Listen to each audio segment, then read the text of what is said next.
ማህሌት ከበውቀት ስዩም።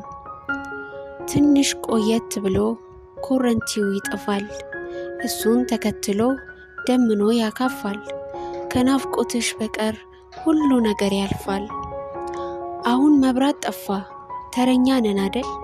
ቁና ይዤ ቀረብኩ ጨለማ ሲታደል። እያገላበጠ ብቻነት አመሰኝ፣ ዝናቡ እየጣለ ጋራ ጋራውን ጎርፍ ያመጣሽ እንደው ልጠብቅ ወንዙን የሚል እንጉርጉሮ በድንገት ታወሰኝ። ግን ይሄ ትውስታ አራራይ ትዝታ ለቆሰለው ልቤ መድኃኒት አልሆነም። የአባቶቼ ዘፈን ለኔ አልተዘፈነም። ማዶ ዝናብ ዘንቧል፣ ዶፉን ተከናንቧል። እንጦጦ ዲልዲላ በገፈጅ ይመስል ቀበናም ቢሞላ ምንም ማያመጣ ከድፍ ውሃ ሌላ። እሳት ነው ፍጥረትሽ ከውሃ ጋር ትኖሪም፣ አንቺ መብረቅ እንጂ ጎርፍ አትሳፈሪም።